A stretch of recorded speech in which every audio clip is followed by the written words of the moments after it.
Welcome back. If you've just joined us, this is State of the Nation live from Lagos. Be part of the show on our social media platforms, all on your screen at the moment. Let's bring in another perspective to the war against insurgency. The U.S. government has repeatedly said that it is willing to help Nigeria fight and win this war against Boko Haram. Weeks ago, the U.S. ambassador to Nigeria, James Entwistle, announced in a meeting with the Minister for Interior, who welcomed the coming of the U.S. forces to assist Nigeria in the areas of intelligence and training.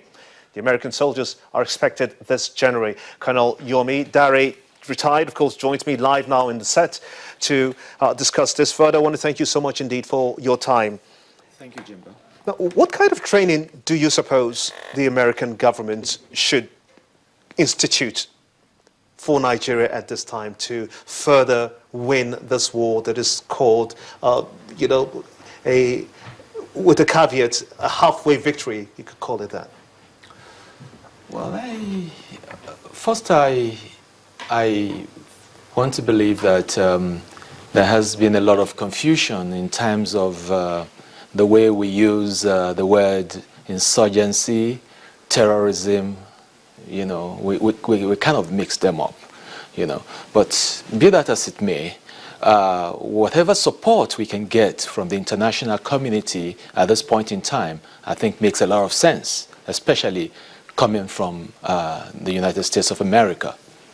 I want to believe that what we probably will need right now is, because of their own wealth of experience in dealing with insurgency and in dealing with acts of terrorism, perhaps it will also help our own forces, our armed forces, you know, to go a step further, you know, from, you know, a departure from what we have been used to.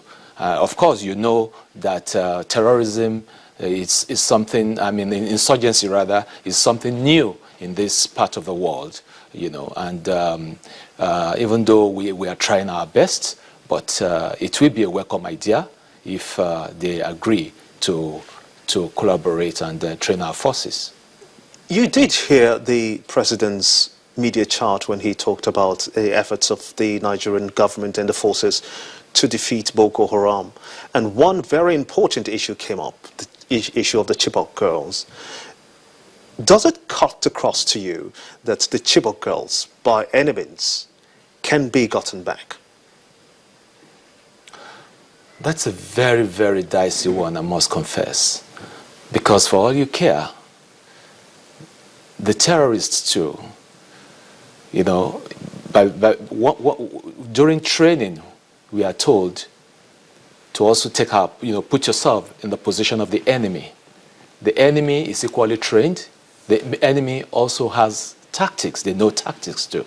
So you don't expect that once these girls were captured, they will be kept in a place. Of course, they must have been moved, even across borders. So honestly, I watched the media chat of Mr. President, and I must confess to you that he was just being honest. And if I put myself in his shoes, there's no point to deceive ourselves at this point in time. You know, if we can find them, good enough, because they belong to us. They are people's children. There could be our you and I relations, you know.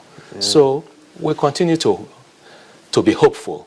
But the truth is that it is very, very dicey. Let's look at the gains of the military now. They have gotten quite a number of local governments back, especially in Borno State. That was initially in the hands of the terrorist group Boko Haram, and that has been narrowed down to just about 2 local governments. What do you think this new initiative, the American Army is bringing in the intelligence and training, how can this be applicable to further consolidate the gains of the Nigerian forces? Well, Jimba, I don't seem to understand, because to the best of my knowledge, there is no territory that is in the hands of Boko Haram as we speak. And that's what I was talking about, insurgency.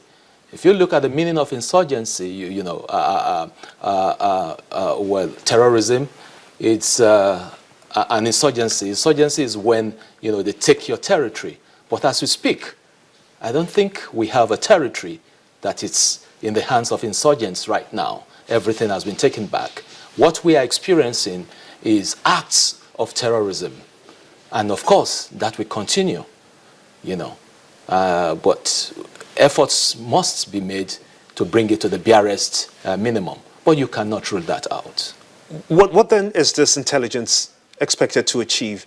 One would have thought that Nigeria at this moment says it has technically defeated Boko Haram to an extent that they can no longer carry out spectacular attacks.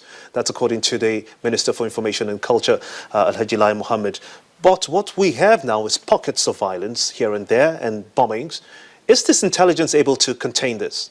I believe the intelligence will contain it. You know, it's a work in progress. It is a work in progress. And it behoves on every one of us, I mean all citizens, you know, to be interested in security.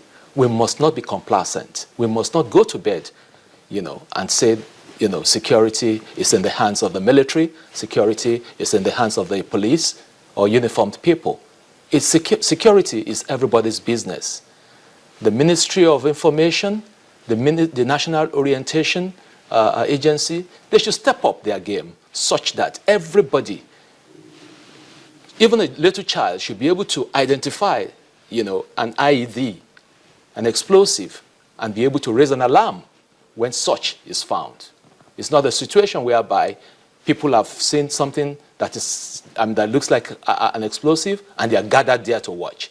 They have to run for their dear lives and notify appropriate authority to handle such things. Do you feel that civil-military relations is adequate enough to get people to this level of awareness you're talking about? Again, it's a work in progress. It is a work in progress because from what I have seen lately, I think the military too are trying to collaborate such that they make people aware of their activities, sensitize them, and be, you know, friendly with the civil populace, and that will kind of, you know, instill some confidence in the populace, and then they will be able to, you know, give them information. They will be able to welcome them. They will be able to cooperate with them, you know, share intelligence with them, and this will help us a great deal. As you know, Colonel, there has been efforts at rebuilding the destroyed homes of residents in Borno State, to be specific, by the governor there. And there are fears in relation to civil-military relations and the government to make a three-point nodal quest, if I could put it as that. The people who are most affected, there are fears that they may not be the ones to get the homes when they are built. How does the military-civil relationship tackle this? I want to believe that this is entirely a civil issue, not the military, because, I mean, it is the military is to come in, help recover all the territories, all the lost grounds, to defend the territorial integrity of the country, but it behoves on the government, you know, to manage the affairs of their states and of the citizens, you know. And of course, again, that's probably that probably leads us to the issue of corruption, you know. Corruption. Colonel Dare Yomi, I want to thank you so much indeed for sharing your thoughts with us here on State of the Nation. Thank you very much for having me. And that's how it's been on the show today. I want to thank you so much indeed for being a part of it. Don't forget, we'll take the discussion on Twitter at Gimba003. See you next time.